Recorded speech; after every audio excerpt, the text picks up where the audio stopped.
Welcome to the BiggerPockets Money Podcast, show number 168, Finance Friday edition, where we interview Clayton and talk about being intentional with your money, saving for retirement, and investing in real estate.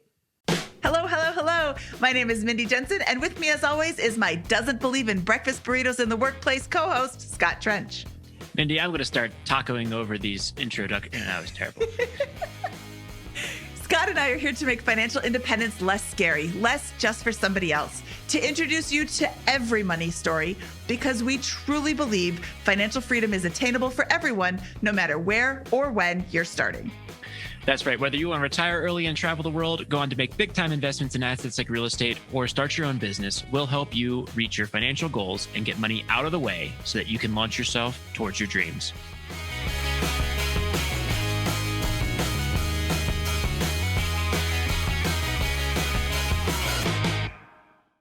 Scott, I'm so excited to have Clayton on the show today. It's really exciting to talk to people who are doing it right.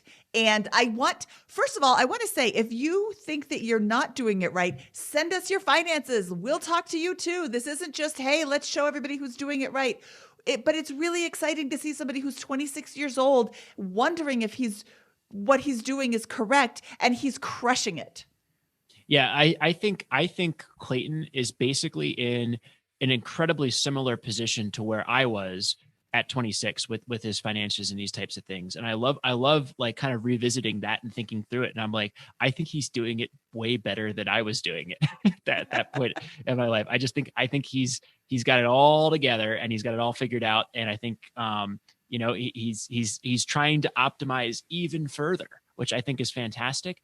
And I think the guy is just setting himself up with a fantastic financial future. It was fun to have the discussion today. We did come up with a couple of things that he needs to improve on, but I think it's just in the context of an overall incredibly strong financial position. Yeah, I'm super excited for his next few years. I think he's really going to just absolutely soar. Scott, I want to remind you that our attorney makes me say the contents of this podcast are informational in nature and are not legal or tax advice, and neither Scott nor I nor BiggerPockets is engaged in the provision of legal, tax, or any other advice. You should seek your own advice from professional advisors, including lawyers and accountants, regarding the legal, tax, and financial implications of any financial decision you contemplate. Right you are, Mindy. Now let's go tell Clayton what to do with his money. Clayton, welcome to the BiggerPockets Money Podcast. I'm so excited to have you today. Yeah, thanks, guys. I'm really excited to be here. Appreciate all your advice throughout all the podcast episodes. It's awesome. Well, thanks for listening. So Clayton is a 26-year-old renewable energy worker living in the Midwest and looking for some suggestions on financial planning in general so that he can retire early and lead his best life. Clayton, why don't you walk us through your income and debts? Yeah, absolutely. So right now, actually, our income just got cut by about 40%. Girlfriend travels with me for work, and she, unbeknownst to us, lost her position. So lost 40% of our income. I'm sitting at a salary, per diem, and a trailer allowance, and then some rental income from a rental property that we have, totaling about $7,000 a month. Can you give us some background on that? So you say salary, per diem, and camper. Can you just give us enough background on your job to understand why you have per diem and a camper allowance?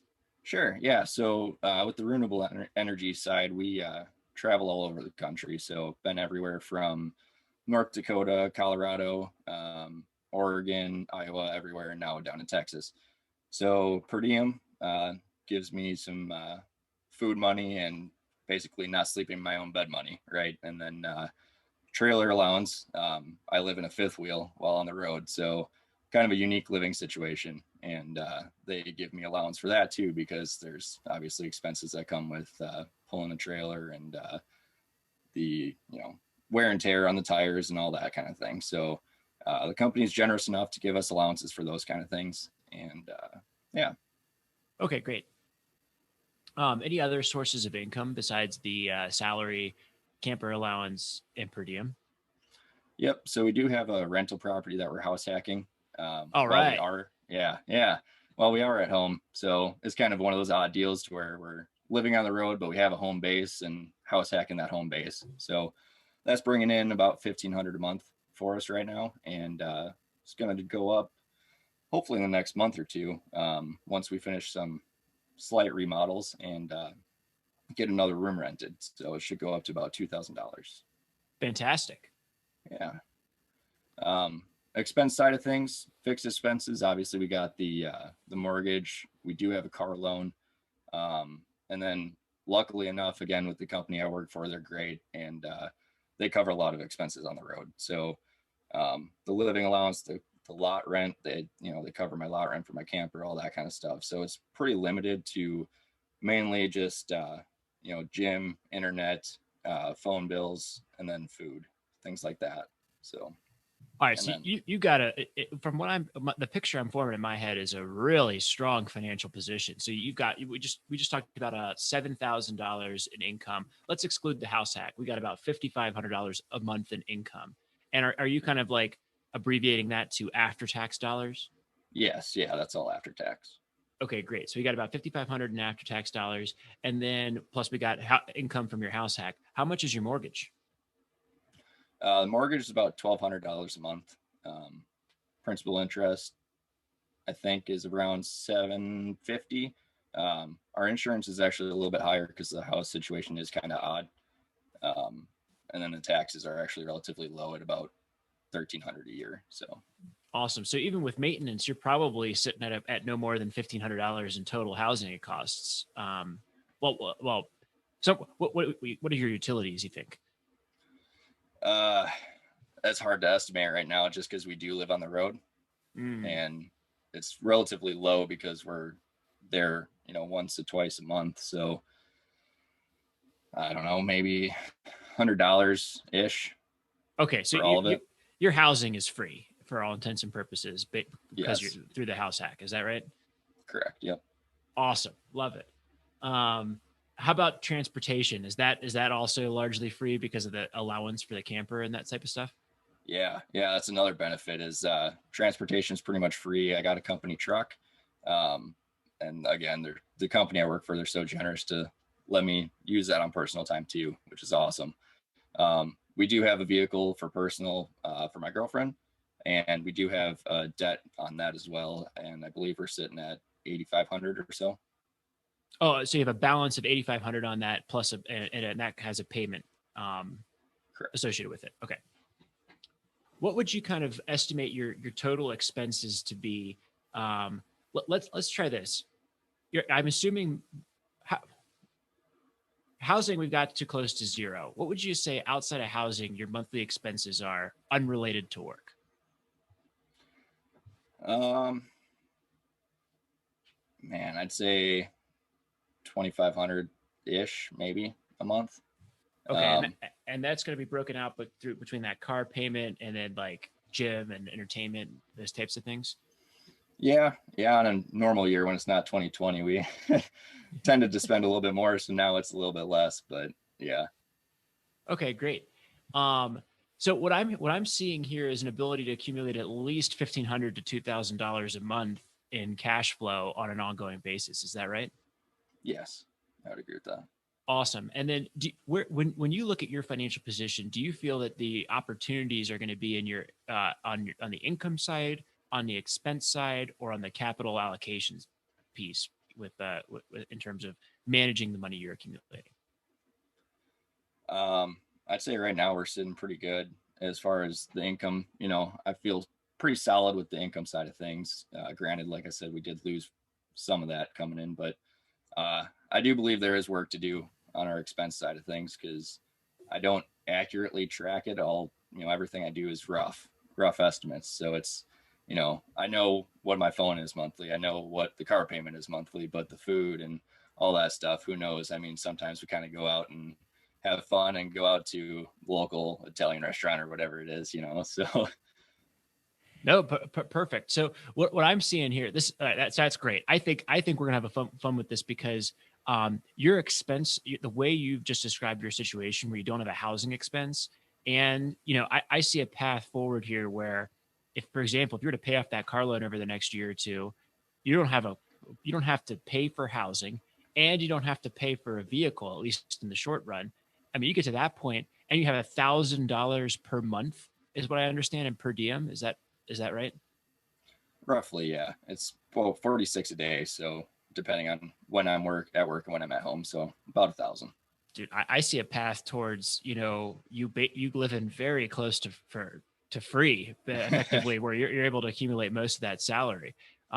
Mindy, what are you kind of seeing at a high level with this?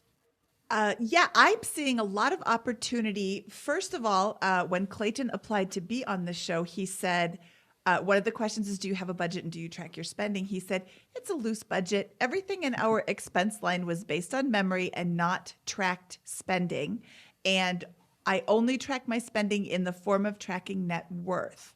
So this has actually come up several times in the past week. People have reached out to me and said, I don't track my spending. I just track what bills are due. So I want to clarify, first of all, what tracking your spending is. This means you're tracking, you're writing down, you're keeping track of every dollar that comes out of your wallet or out of your bank account and goes to somebody else. Your mortgage, your utilities, your gas, the dollar that you spent on a Snickers bar at the grocery store, whatever it is that you're paying for out of your pocket, even the lot rent, because that's still coming. Does that come out of your pocket or does that come from the company? It's reimbursed. So Okay. originally me, but yeah. So you want to know how much money is going out. Every single dollar. I say every single dime. You want to know what's going out so that you know where it's going. And the first time that you track your spending, you will be shocked because, and I think this is universal. If you have tracked your spending and you're not shocked, you're a unicorn. It is unbelievable how little bits add up quickly and where these little bits are going. You're like, oh, I don't know. I tell this story all the time. I didn't know I went to the grocery store literally every single day. Who remembers a trip to the grocery store? It's not a monumental experience, but when you go, you spend money and you don't just always get exactly what's on your list. Again, if you do, you're better than me. I always get everything on the list plus. There's a thing, there's $5, there's a $12 extra. And that adds up if you go every single day. So once you start tracking your spending, like 2 weeks in, you can see, especially if you do it like me, you're old and you just use a notebook on the countertop, you start seeing, oh my goodness, I can't believe what I'm doing. I can make changes almost instantly. And it's pretty powerful how easy it is to make changes once you pay attention to what you're doing. So that is going to be my first recommendation, is start tracking your expenses or your spending in whatever way is easiest for you. The Waffles on Wednesday couple made an online spending tracker that's customizable to you because your expenses are going to be different than mine. I don't live in an RV. My parents do, but I don't. So I don't know what expenses come along with that. But I'm going to have expenses you don't. So they have this thing that's customizable. It's a Google form that they step-by-step show you how to do. I'll link to that in the show notes and I'll send it to you in the email. Or you could just get a piece of paper and put it by the door. You live in a fifth wheel, there's one entrance and one exit. Put it by the door, and every time you come in, oh, I spent this money today. Keep every receipt and write it all down and start tracking your spending, because that is going to be eye-opening to you. I can guarantee it. Yeah, and I just want to chime in here again with, like, the first reaction I have when I see your picture is that I'm not saying you'll get there, but I just see a possibility again where you're bringing home $4,000 after tax. You've got the allowance for your camper, you got the $1,000 per diem, you live for free, and you have a path, I think, towards getting rid of some of these personal debts, so that you literally don't have to spend a dollar of your own money on the big three here, which are housing, transportation, and food. That's 2/3 of most people's spending. And I think we have families of 4 who live on less than $800 a month in food and in grocery bills. We just had Court. He's got a family of 5. Was it 5 or 6?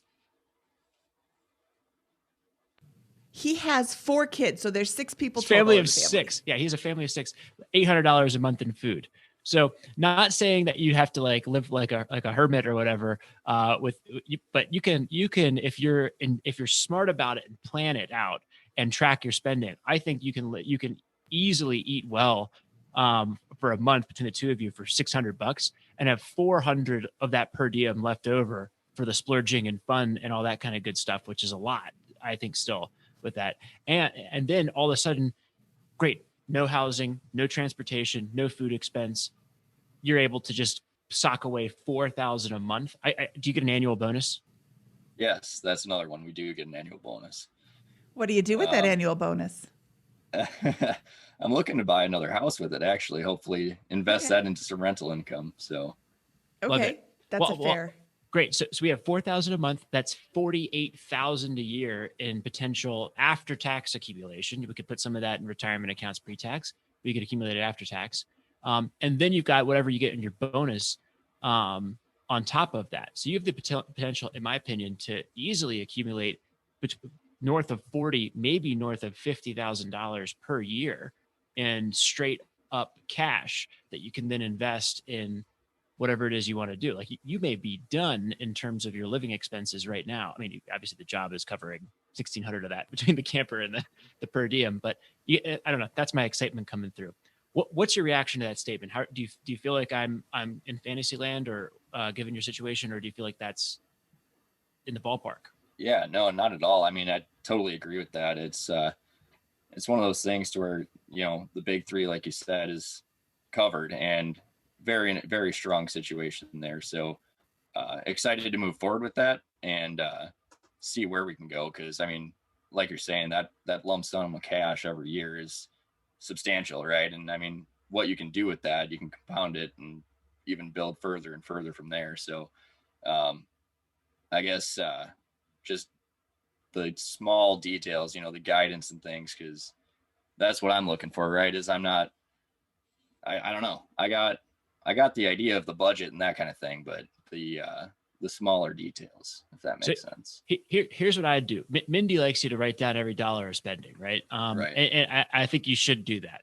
However, I don't do that. So I know that could be difficult. Instead, what I do is I use an app called Mint. You can use there's like 5 of these. So I think we get $10,000 per customer. We refer to all of them. So you can use Mint, Personal Capital.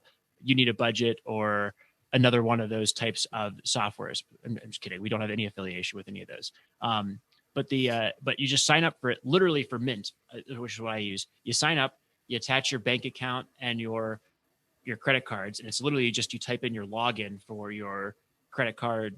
You sign up for Mint, and then you say connect a credit card. Type in the name of mine is Chase, right? Chase Bank has my credit cards. So I type my login for Chase. It imports everything over to Mint, and Mint is pretty smart. It knows what most things are when it comes to spending.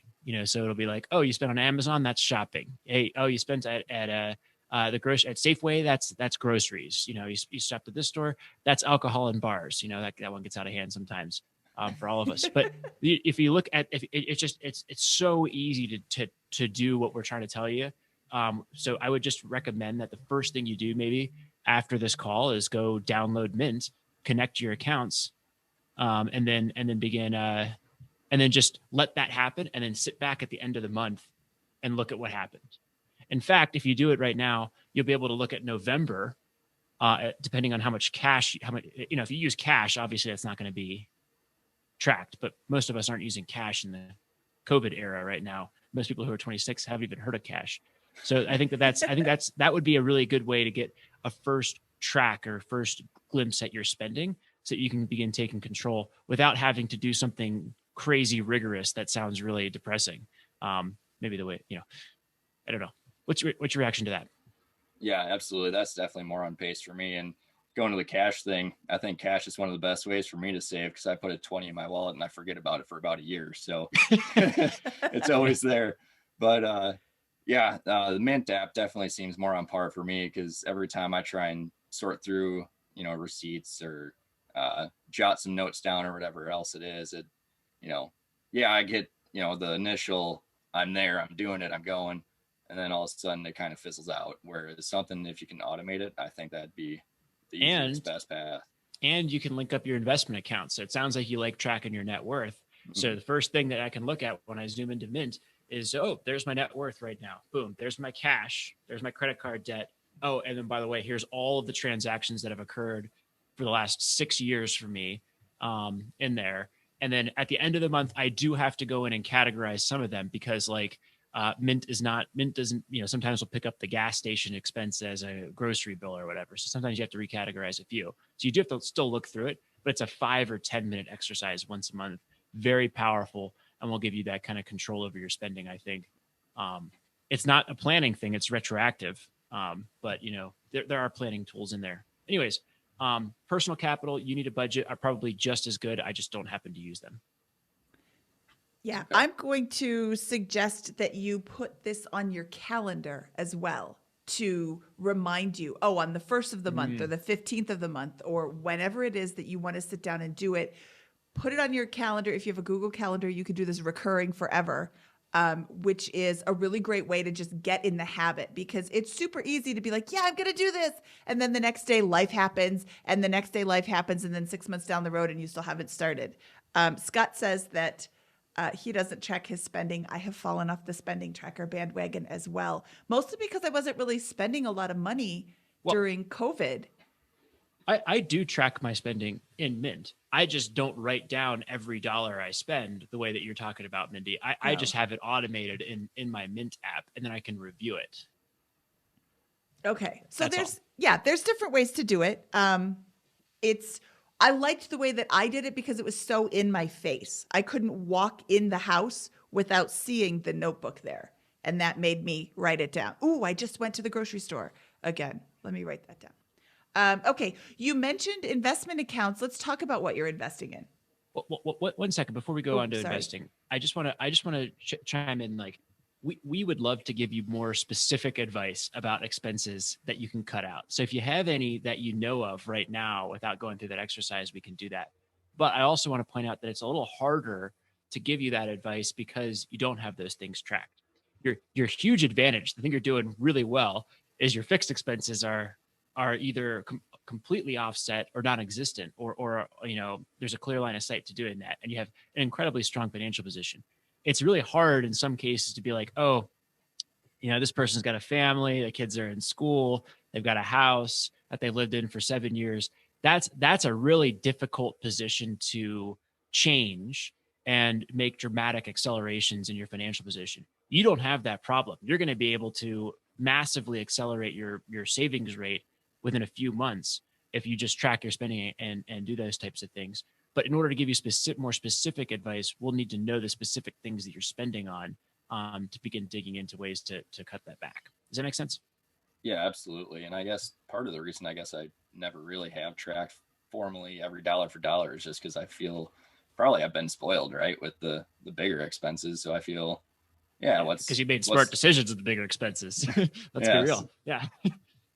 So what's if we're the trying to $1.99 for a Monster? I think though that there's an aggregate $2,000 a month to claw back there. That's the thing I think about your financial position. So yeah, that $299 is not a big deal. The aggregation of that, something's going on there that Mindy and I are smelling. That I think if you take some time and track it, you're gonna do a lot of damage on your own before we even get to it. But then there might be a couple things left that we could dive into there. Well, I'm looking at, so Clayton did share his expenses with us that he has tracked, or his budget. I'm sorry, his personal budget. I'm seeing $200 a week for food and dining out. That I think is a place that you can cut. How frequently are you guys dining out? Is this, if you're foodies and this is something that really means a lot to you, that's different. Personal finance is personal, and you spend on things that matter, so you can cut on things that don't. Food doesn't really matter that much to me. I'm not a foodie, but I do really like to eat. So $200 a week seems a lot for two people. How frequently do you dine out? Yeah, truthfully, it's not all that frequent, especially now this year. But with all these expense budget numbers that I put in there, I'm quite conservative with some of these things, just again, because it's all estimates, right? So I wanted to have that conservative factor and be like, if I'm saving more than what I'm actually expecting, that's awesome. But actual dine outs, I mean, now maybe 2-3 times a month. I mean, it's not too frequent anymore. Okay. I see $235 for your phone. Is that provided by your company? I do have a personal phone on top of the company phone. Okay. yeah, they're not a fan of Candy Crush and all that kind of fun stuff. Ah, okay. So I'm going to suggest looking at that, looking at some of the lower cost phone providers like Mint Mobile. Scott's all into Mint. Let's talk about Mint Mobile too. They're a They're lower cost unrelated provider. companies as far as I'm concerned. Um, They are is that unrelated right? companies. They just have the same name. Yeah. Okay. Um, and your gym membership, do you have like a nationwide gym, and are they open? If they're not open, you shouldn't. This is where I get into Well, the just on the phone one real quick, you know, $235 a month is a lot for a phone bill. And what you could consider is if you have a company phone, you know, and you need that for the GPS while you're driving to these like locations in North Dakota or whatever, you know, let them pay for all the data you're gonna churn through on that kind of stuff, and consider, you know, hey, if I'm gonna play Candy Crush or want to talk to my friends on my personal phone, you know, great, I'll get that on my personal. I'll get a personal phone plan that has much less data for $10 a month, and then just see if I can download that data on Wi-Fi or whatever it is, when I've got that, and churn through the big data needs of my work phone for the purposes I actually need it for. So just a framework. I don't know more enough of the specifics of your situation for that, but that could be an answer.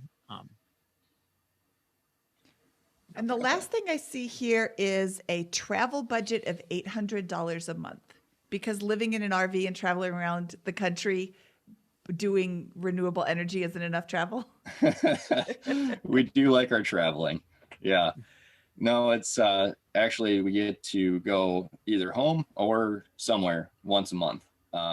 And lately it's been Okay. home because we've been doing a lot of remodeling. But we used to try and go, you know, when we were out on the West Coast, we would go out to the coastline and see the sights and do all that kind of stuff, stay in a hotel, you know, and that's kind of, I guess, going back to the dining is kind of where that played into, is more all in a week versus weekly, right? So it was, we would go out and have fun and do our thing while we're not working. Because when we're working, you know, we're going pretty hard for 3 weeks at a time, and then get 5 days off, and we want to go out and see Mount Hood or see Cannon Beach, or you know, go to Florida and go to Disney and do that kind of thing. So Okay, so that makes a lot of sense then. That's one of the things that matters to you, that you put in your budget and you make mhm. plans to be able to afford that.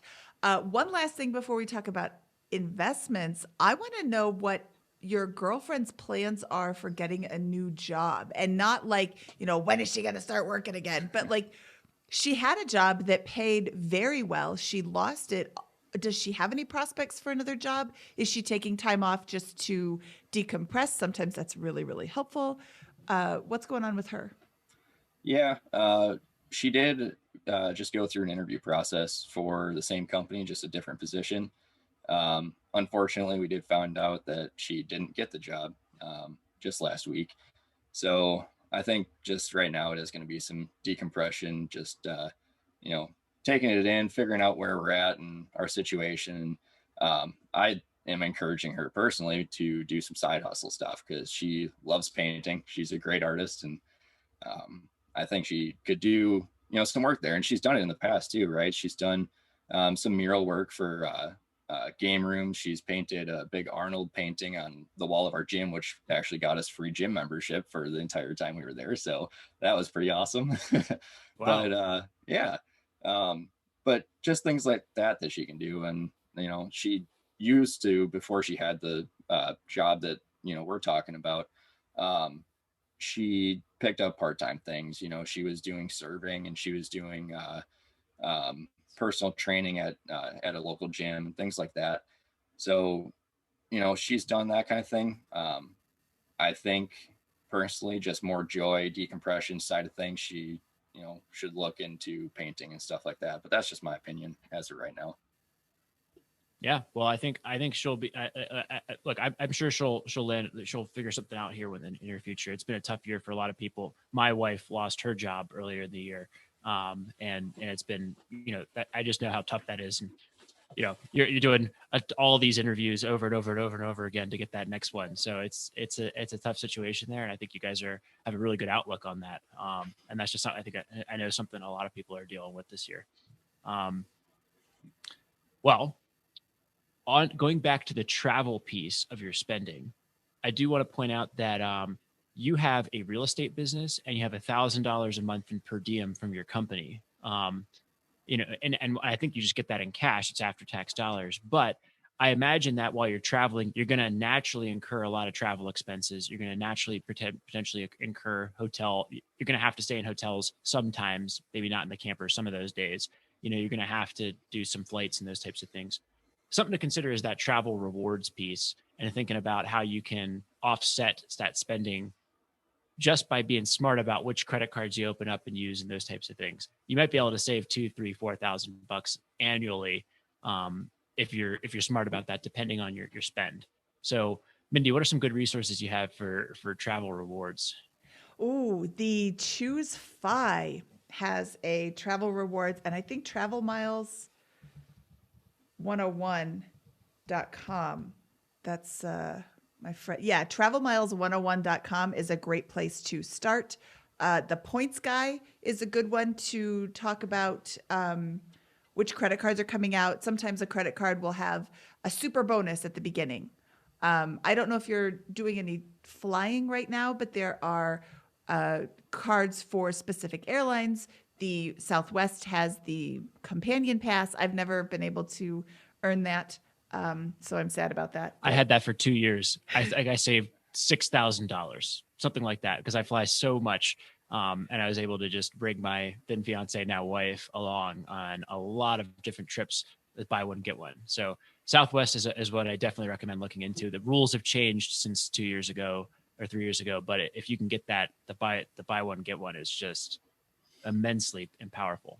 Yeah, we actually did qualify for that last year. I heard about that on one of the Facebook groups, and we got the credit card points and all that stuff for the Southwest airline companion pass, and COVID hit, and now haven't traveled with it. So this isn't the best year to have a companion pass. So yeah. Specific hotels, there's specific hotel credit cards as well. You can stay in a chain of hotels. They're looking to like Marriott and Hyatt. They have different levels of hotels. So there's super nice hotels. There's more budget hotels. Some of them have kitchens inside the hotel rooms, which is really nice when you're traveling. That helps cut down on that food budget as well. I have 2 small kids, so having a place to put milk and cereal and, snacks that they can reach into is really, really helpful too. But yeah, the travel credit cards are a great way to cut into your travel spending. Scott, should we look at investments? And yeah, any other expenses before we move on to investments, or should we move on to investments? I don't think so. I mean, the only other real expenses that we have are just some subscription-based things, which back to the entertainment side. So yeah, I'm not giving up Netflix. Nope. And guess what? Like, you don't need to with your situation. If you track your expenses appropriately, you already are house hacking. You're already on the road for work all the time. Like, reserve a good chunk of money for that fun stuff. And in my opinion, your situation, because you can accumulate tens and tens of thousands of dollars annually with your current financial position right now. Yeah, so let's look at where you're sticking that money that you're saving. In the budget that you shared with us, you said you have saved money and invested money. So what is the difference between saved money and invested money in your mind? So the way I broke that out is basically that I have fixed deposits to 2 different investment accounts monthly. I have one that I had started from me for, when I was a kid, with an advisor that has been with my family for a while. After learning more about personal finance and things, I decided I wanted to open up another account on my own and see kind of how I could do that and save against the advisor fees and things like that. So I just have 2 fixed investment accounts depositing X amount each month. And the overflow to that is just what I considered saved money. So just kind of trying to get that deposit going, and then that overflow I have sticking into a bank account that I can either reinvest or invest later on with a lump sum, or ideally put towards other investments such as real estate. Okay. Do you have access to a 401k, or are all of these investments post-tax?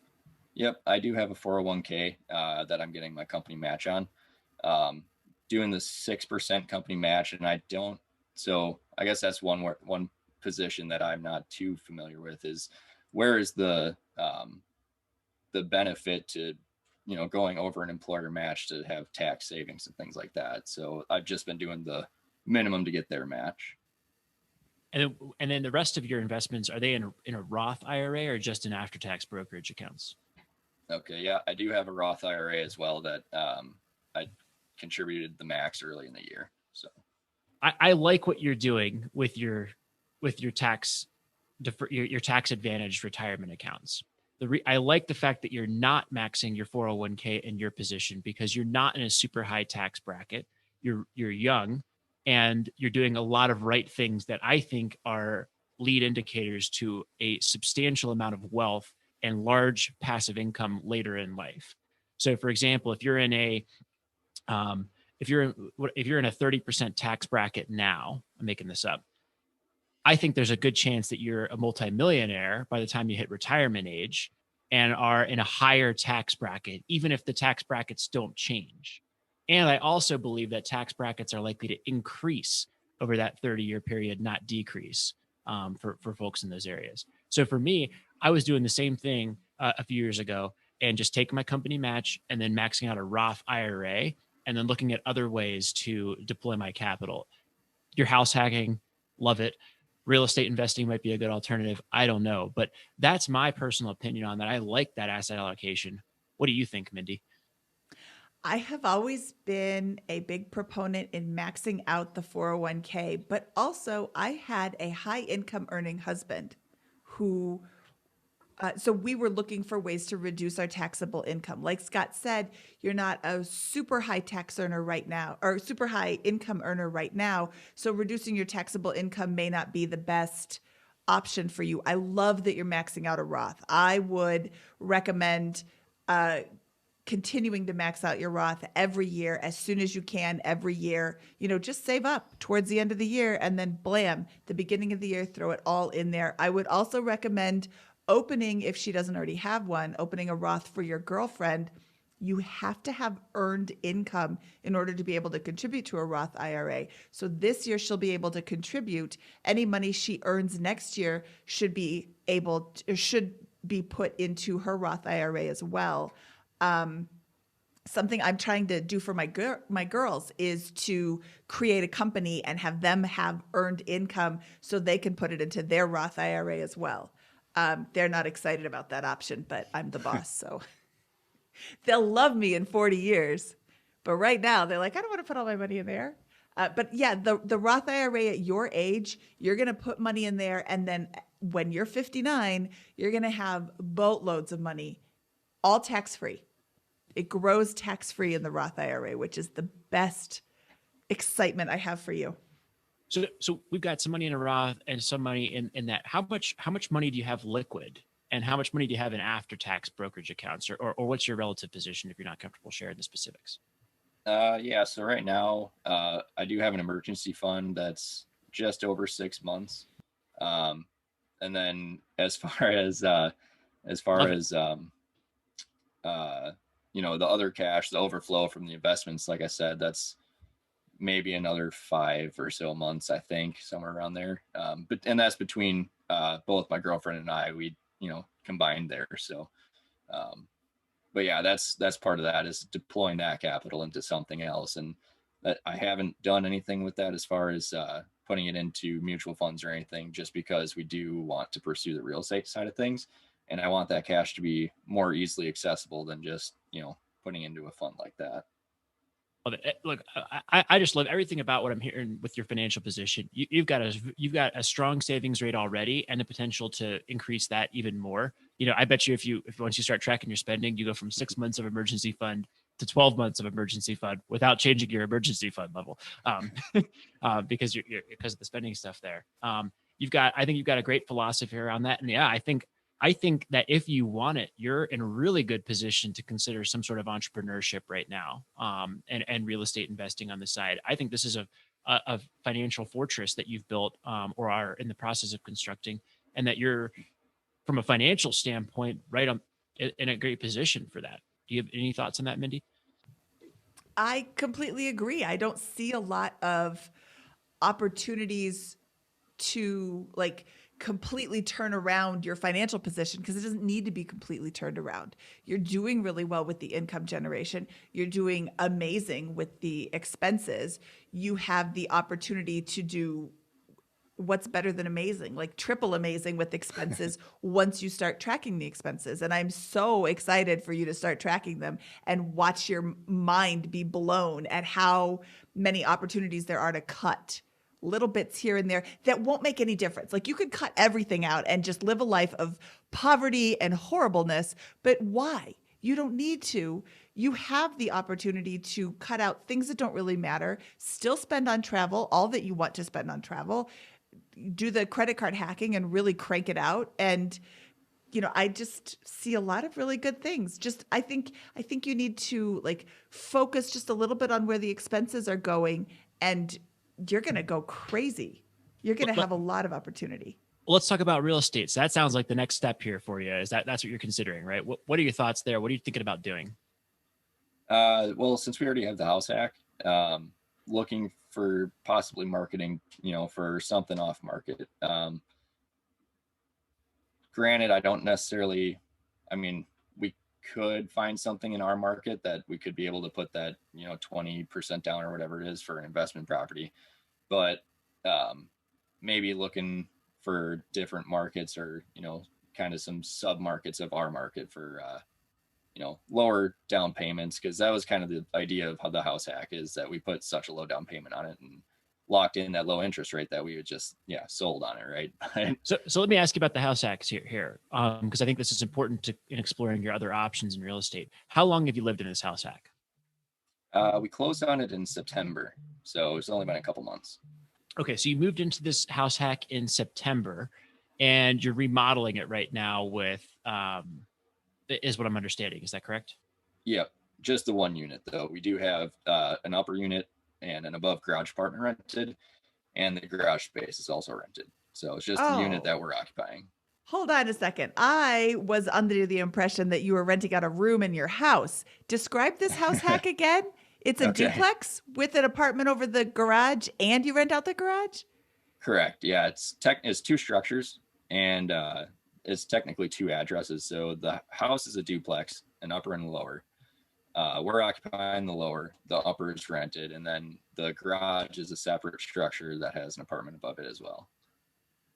Look at that. This is just smart. That is like, yeah, you'd rather live in the upper unit. So I did almost this exact same thing. We didn't have the thing over the garage, but yeah, I lived in the lower unit. It was not as nice as the upper unit and all those types of things, but it enabled me to save a lot of money. And then eventually I moved into the upper unit when I wanted the better space, still allowing me to have which is a huge upgrade after a few years. But and felt like a huge luxury, but still have that house hack setup going on there. And then, I just love all of that. I think it's fantastic. And what a find with a place that has those three units in that creative setup.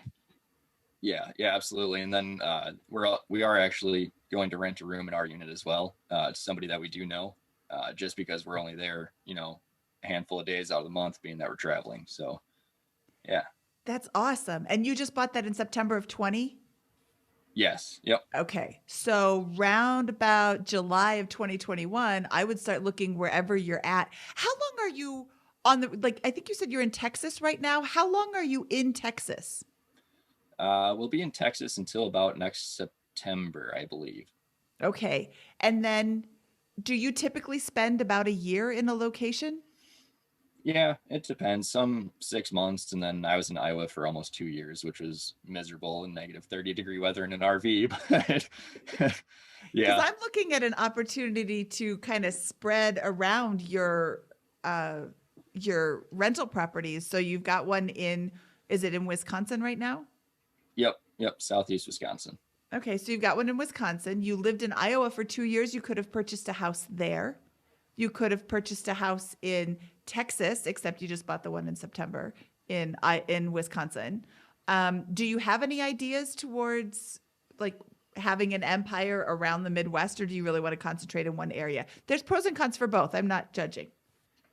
Yeah, I did consider everywhere we go, we kind of look at houses. We actually were looking in Des Moines, Iowa for a little while there. Um, but the long distance thing, I feel more comfortable being that this, even though it is back home, it is kind of long distance for us, that it is back home. Because honestly, my dad and our, support group back home has been a huge help. And I find comfort in that. So I'd like to kind of build our initial stage back home and then maybe venture out from there once we have, 2, 3 properties or whatever that might look like. Okay. Let's just point again, zoom out, because I just am so enthusiastic about this. You have a great job that has a set of advantages. You've got a house hack going, and you're in a position where you just completed that house hack, still have a lot of liquidity, still have a high savings rate, and your challenge is needing to do more faster, right? And I think you're 100%, like, I think it's 100% right in your situation. You're not being too aggressive in the situation because you've got a 6-month emergency fund and this other liquidity and these other investments. And this, I think it's very reasonable to say that real estate investing is a better move for you right now than the 401k. It may not be, but it seems like a reasonable, better bet. It's, who knows how the cards will fall and all those types of things over a 30-year period. But I think it's right. And I think you do have this problem of being like, I'm in this, everything's going well, and now I have more money to deploy. And the best way to do that is maybe in real estate investing in my hometown. Anyways, sorry, rant over with that. Now let's talk about strategy. How much do these properties cost in your market, or how much do you think that in the areas you're looking, they're going to cost, and how much you're going to need for a down payment? The one we closed on was just over 200,000. I'd say that's close to average for a home there. Um, so we're just looking at up to a 4 unit, and 4 units. I mean, ours was kind of abnormal and in between cities. So it's not like country, but it's a 10-minute drive to downtown. So it's not in town, right? So our cost is a little bit lower for that house, and we're probably looking at 300 ish for that unit if it was in town. So I'd say down payment, we're looking at 40 to 50 if it's just an investment property. And you have that? Yes, right now we could make another down payment. Great. Okay. So the next step is this is more real estate investing specific advice, which I love to do. We don't really talk about as much as the money show. So here's what I would do. I would go out in your market and I'd say, do I know what a good deal is in my market? Do you have the answer to that? Yeah, more or less. I mean, that didn't sound like a very confident yeah. Well, look. Here's how I think about it. I say, look, I'm looking for a 2 to 4 unit property in Denver, Colorado. I'm looking for I like 2-bed, 1-bath units, or 3-bed, 2-bath units, but typically 2-bed, 1-bath is the easiest one to rent on a regular basis, or 1-bed, 1-bath. I like the 1950s build because that's I have my other properties are all of that build. I kind of know the problems and how to deal with those things and have some replaceable parts in those. I like them in these certain areas of town because I like the appreciation prospects over here better than over here. And I know that in the last 6 months, 10 properties have sold that would have met my criteria. And so by doing an analysis like that, or having a specific, I kind of glossed over some of the specifics. I have more detail than that I could share. But when you have that level of specificity around what a good deal looks like, you can talk to your broker and just be like, hey, send me every property that meets these criteria. And then you can offer on it one by one. And that's, I think, a really passive way to go about setting up a system like that is, hey, there are 10 properties I would have bought. When the 11th comes on, I mean, that means that one's going to come on the market every 18 days. If it's the last 10 properties in the last 180 days, I know they're good deals because those are the best deals in the market because I just determined that with my backwards look. And then I can just sit back and react when that next deal happens to flow through my pipes, or I can market off market to find that next deal that meets that criteria. If I feel like I want to get even narrower, be like, I only want the top 2 or 3 deals in the market over the next 180 days. Any reaction to that? Yeah. I guess part of the my thoughts with my girlfriend too was being that, she does have some free time, is that we could market to off market properties. Mhm. Um, so doing that, we do have an agent that we've been working with that we closed on this last house with, and setting that criteria for now, I guess, looking at that, we do have a property, kind of honing in closer to that local market. Because before, I think what also slowed us down was that we were kind of, well, how about here? How about there? How about, you know, we just basically said not Milwaukee. And that was about it. So we were like, Southeast Wisconsin, not Milwaukee, kind of broad, right? And now we hyper focus, like you're saying, get down into the market. No, we want a 2 to 4 unit for 2 beds, 1 bath each, and send us that criteria. And I think that's a great idea. Yeah, I think look, if you should make a realistic assessment there. Well, one of the traps that newer investors or even first time home buyers fall into is they'll look at the market and they'll be like, all the active listings are bad deals, right? Well, of course they're bad deals. If they've been, the good deals do not last 2 weeks and allow you to sit in the market. So a bad deal is going to sit in the market for 3-6 months. And whenever you look at the market, you're going to see all the deals that have been up for the 3 months, 2 months, 6 weeks, and then there might be one deal and it's going to be gone the next day, if it is really that good deal, which is why I love starting the search with sold properties.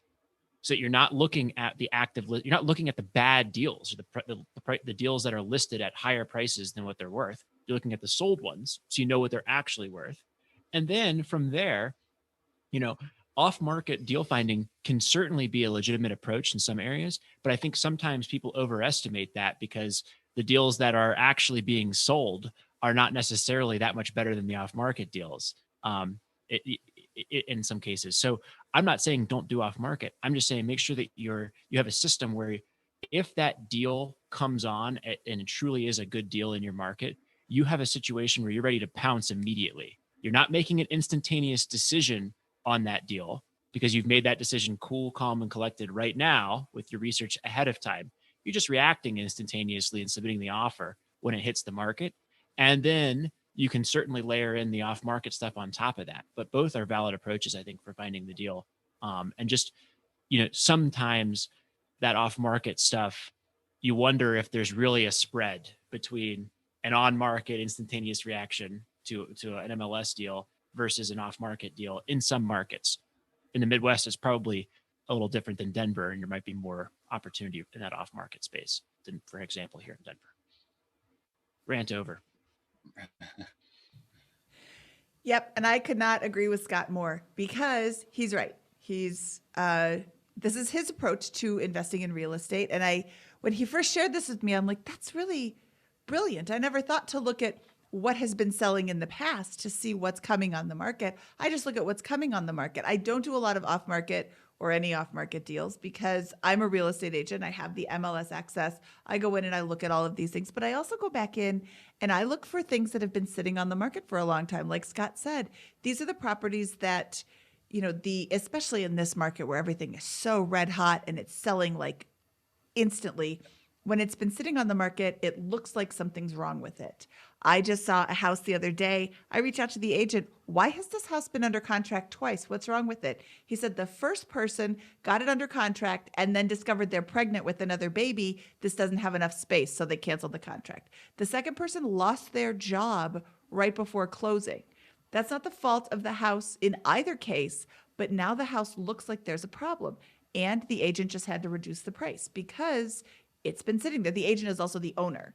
So because it's been sitting there, it looks like there's a problem. You go in, you have an inspection. There's no problem. It just looks like a problem. So some people are very leery of that. So another way to look for properties is to look for things with large days on market time. Yeah, another reason to start your search with the sold listings, because while I kind of made that generalization about the current deals in the market generally being worse than the sold deals because of the dynamics I just described, the fact of the matter is that, yeah, there could be some gems that have been on the market for 4 months that are just people are wary of because they, of whatever is going on with that. But you can know that if you are really crystal clear on what a good deal looks like and informed by recent comps, again, 90 to 180 days sales history rather than active listings first. Then you go to the active listings and you feel very much more confident about what's a good deal. Yeah, that's actually really, I like that a lot. I mean, I've looked at solds for just comparing what I was looking at on the market, but kind of flipping that mindset and doing that side of things first for research. I like that. I'm definitely going to try that. Yeah, and the key though is to be patient. Is to be patient and then aggressive, right? Is that hype that dichotomy? It's like fishing, right? You just sit in the water for a few hours and then you get a nibble and then you just immediately react or whatever it is, right? So that's the key is if you go in and you're like, I want a top 5 deal in my market. Well, you know that if you look at the top 5 deals over the last 180 days, now we're compressed our timeline from 18 to 36 days. You're only getting one deal a month, maybe, that's going to come on the market. So you have to be ready. You have to be saying, how good of a deal do I want? And how fast am I willing to pounce once that deal comes on the market, if that's the case? So I like 10 deals in the last 180 days because I think it's almost like more time in the game, more length in the field, more opportunity. It's less frustrating with that. But I think if you really want to do that, you can be more patient or less patient, depending on the type of deal you want to get. Yeah, and I guess thinking about it too, with off market versus on market, and maybe the more or less leads comparing the two, is that in our financial position, I mean, realistically, we'd only try to tackle probably one deal using our own money before we look at that second house hack next year, come July, August, when we start looking before that September 1 year mark. So, yeah, I think just getting on a realtor drip like that would be probably a really benefit. Yeah, I see a position over the next year where you buy at one more property probably between now and that next house hack, and you're sitting next year in a position, this time next year in a position where you've got 3 properties: this house hack that you're currently in as a rental, the second house hack continuing, and then a third rental property that you buy between then and now, and you're off to the races. And then you're going to have another problem where you're going to be having a strong financial position, and you got probably an opportunity to go and attack things more on the income front, depending on how much you love your job. Because I don't know. I don't know what your job scalability is like, but you're going to run into that problem, which is a really healthy problem to have. But at 27, around, hey, like maybe this isn't paying me enough to get, given my skill set and my ability to accumulate wealth in real estate and other things. It may not be next year, maybe 2 years out, but it's coming. I think that problem. I would like to clarify for those who are listening who may not understand the 1 year waiting period that Clayton is doing. When you buy a house with an owner-occupied mortgage, you have the opportunity to get a much lower interest rate and a lower down payment amount. So Clayton, when he filled out his document, said, I promise I will live in this house. Now, just because his job makes him travel doesn't make this not his primary residence. It's still his primary residence in that that's the only house he owns right now. So he is fulfilling the 1 year occupancy requirement of the mortgage, and then we'll move on to another owner-occupied, low down payment, lower interest rate loan. He can go out and buy a house tomorrow as an investor with an investor loan. And what he won't be doing is saying he's going to live in it as an owner-occupant without actually intending to live in it as an owner-occupant, because that's mortgage fraud. And Clayton knows that mortgage fraud is a felony with up to 5 years in prison as the sentence. Yeah, So you're not imprisoning yourself in the house for a year when you buy a house hack, because there are exceptions where, like, your parents get sick or something happens in your family or you get a new job or whatever, you can leave the property and move out. But we get a lot of investors who harmlessly, because they don't know, are like, well, how do I get out of this thing? No, it's mortgage fraud, and that's not the right way to go about it. Clayton, we didn't even bring that up with you because you obviously know what that's about and all those types of things, and it didn't even cross your mind for a second to do anything on the outside of the law there or whatever. But thank you for bringing that up, Mindy, because that is a question that's like one of the first thoughts that pops into somebody's head before they, oh yeah, you can't do that because it's mortgage fraud. It popped into my head. Yeah. It popped into my head. Oh, what does it matter? I'm just lying to the bank. Who cares? The federal government cares, and I do not want to be a felon, and I don't want to go to prison, so I don't commit mortgage fraud. But when you don't know, then you just think to yourself, oh, well, who cares? I'm just lying to a bank. What does it matter? It really does matter. So I just wanted to point that out. I know Clayton would never. And it's always so hard to say that without being like, oh, I'm accusing you of being, fraudulent. It's just people ask mostly because they have no idea that it's such a serious offense. Clayton, we haven't discussed your family situation yet. You keep saying girlfriend, girlfriend, girlfriend. You also keep saying that you have combined finances. This is an interesting scenario because I don't normally recommend combining finances with somebody that you're not married to. How long have you and your girlfriend been together? Oh, we've been together for 6 years now, so quite some time, and been living together for 4 now, since ever since we worked on the road and moved out, and been traveling with me ever since. So So it's serious. It's yeah, not, you didn't just meet her last week. no, not last week. Okay. And what are your plans for the future, family wise? Yeah, absolutely. Family wise, we're definitely, I mean, right now we have the fur babies, got a couple pets, but we are looking at having a family, and getting married, settling down, and, um, semi near future, I'd say. At least, one kid, maybe two, but uh, probably within the next couple of years here, looking at probably 30 time frame, 30 years old. What Okay. position do you want to be in by the time you hit that? What's like the target state? My ideal situation would be to be in a position to where, um, she doesn't have to have a job to where she's tied up with that. She can have all the time she needs for the family time and taking care of what has to be done. And ideally, I could be too, right? But I think that's possible. But a more realistic time frame for me to have the time home with her to help with the family would be 35. Um, but if it happens and we're able to, be financially independent before that, absolutely, that'd be awesome. But um, Well, I, based on your situation, it seems like you're already in a situation where you can accumulate a substantial amount of household cash on just one income, mhm. your income, right? With that, and I think that's impressive because of the choices you're making. Do you want to be in the house hack in that future state, both you and your girlfriend, or do you want to be in a different living situation? Ideally, different living situation. Okay, great. So, um, okay. yeah, I don't know. We joke kind of, but at the not at the same time, house hacking a condo in Hawaii. But I don't know if that's going to happen quite yet at 30, but we'll see. Well, You could do that. one of the things to note is that this is a geometric curve, and you're doing a lot of things to give yourself options with liquidity. So you're not in a situation where like you're accumulating $1,000 a month, mostly in a 401k and home equity, and it's really hard to accumulate that next dollar outside of that. You're accumulating a massive amount of liquidity right now that you can deploy creatively. And I think the elephants in the room in your financial position are going to be the current job you have, which requires you to travel all around, um, God's green earth here with these like Iowa and Texas and renewable energy farms, which I have to imagine are not in the most populated places in the country. No.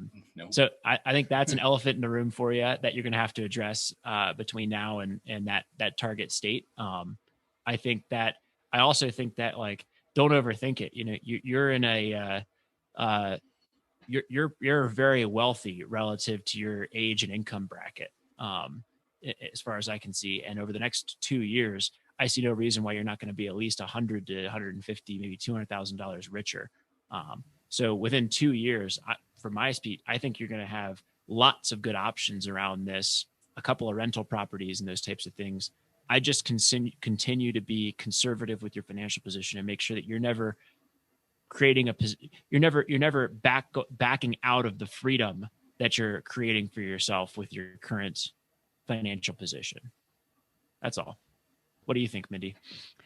I think that this is all 100% correct. We haven't really discussed reserve funds for your rental properties, Clayton. You do have 6+ months of emergency fund for personal use, if I understand that correctly, which is awesome. Do you have any reserve fund for your rental property specific to your rental property that's outside of your 6-month emergency fund? Kind of yes and no.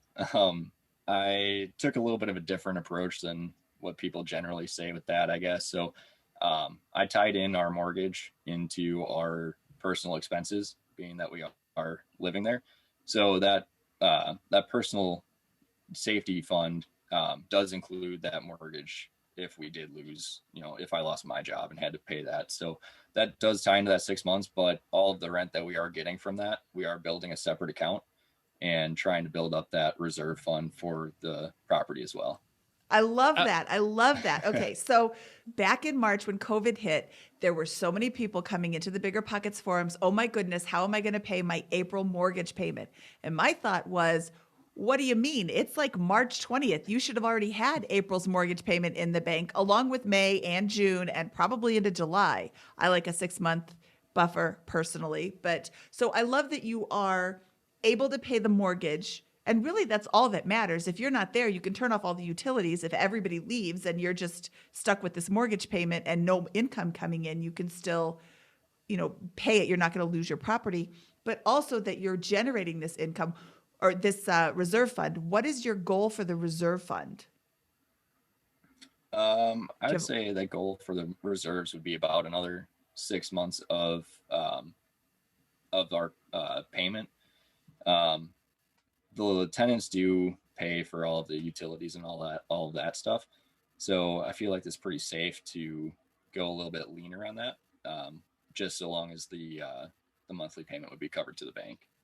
Yeah, I don't even think that's lean because you've already got your 6 months of mortgage payments in your personal emergency fund, and you'll have 6 months of mortgage payments in your rental property reserve fund. And if nobody's living upstairs, it doesn't need utilities turned on for it. If nobody's living over the garage, you don't need utilities. I'm assuming the garage is just electricity that's tied into something else. So I just think that's a really, really powerful position to be in, and good job. And then when you get the next property, I want you to have another 6 months of reserves on that other property too, because you don't want to lose your investment, especially in the middle of COVID. Who knows when COVID's going to end? We've got this vaccine coming out, but whenever that's going to go away. I just think it's a better position to be in, to have yourself covered. And there's a lot of people who don't agree with me, but those are also the same people who are wondering where they're going to pay their April mortgage payment. Yeah, I think you're capitalizing your life and your business really intelligently. Look, I like everything about this. Here's another nuance. When we say you got to have that big reserve for your rental property fund, people are like, oh, I've got to have that before I invest. I got to have the down payment, 20 grand, and then another 15 grand before I go into the investment. Yeah, we like that. But your situation, you bought it and you have a 6-month emergency reserve for your personal life, which incorporates that, which I think is that right blend, intelligent blend of practicality in buying that property. And now your first priority before spending the money or reinvesting it is building up the emergency reserve. Like I just can't praise everything you're doing enough here. And I think a lot of people should learn from you. I don't know. I think your challenge around your getting ready for family planning is a mental one. You've got a rock solid financial position. We talk to very few people, I think, who are in a stronger overall financial position than you at your point in life. And like, if you went ahead and did some of that budgeting and got a little discipline around the spending and really take controls there, I bet you if you're like, worst case scenario, if we have a child and move out of the house hack in 2 years, I'm still accumulating more than I am today in my strong position, just because I have these tighter budgeting controls around that. So I think you're in position right now if you chose to. But there's nothing about your financial position, I think, holding you back from starting a family when you guys are ready. And unless, Mindy, you think anything else in there. No, I think those are great ideas. And I was a stay-at-home mom. It was wonderful to be able to stay home with my kids. But the reason that I was able to stay home with my kids is because we planned ahead. Not everybody wants to stay home with their kids. Not everybody who doesn't stay home doesn't want to stay home with their kids. So putting yourself in the position to be able to make these decisions at the right time is the best course of action. And you're right on target for all of that. And don't take on any personal debt as well. Don't take on any debt for the ring or the wedding or the another car or whatever. But just, dude, keep your freedom you are free right now in a lot of ways. You have a tremendous amount of options. Don't break that and keep doing what you're doing. Continue to make some tweaks to accelerate it.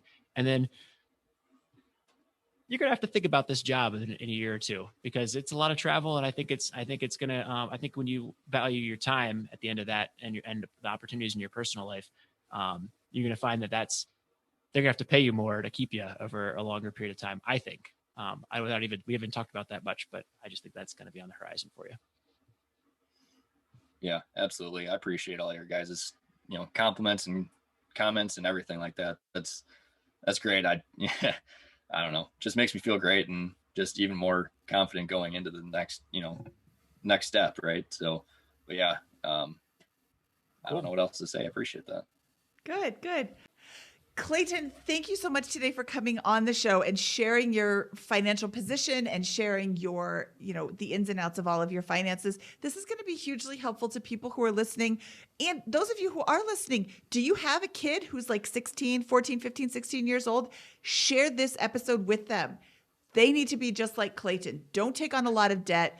Don't take on a lot of consumer debt and ridiculous spending for no reason. Get a job that pays you to live someplace else. Get a job that pays you for a fifth wheel, and max out your Roth IRA, contribute enough to get the company match, but not in this case with all of the outside things that you're doing right now. The 401k may not be your best option, although I would definitely do it to get the company match, and then continue maxing out the Roth IRA. I love that for both you and your girlfriend.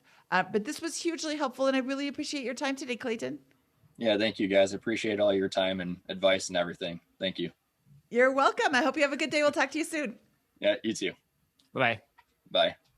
Okay, Scott, that was Clayton from the Midwest. Scott, I'm super excited for him and all the things that he has, all the potential that he has for making some pretty significant changes that aren't really going to affect his day-to-day life, but will have huge implications down the road.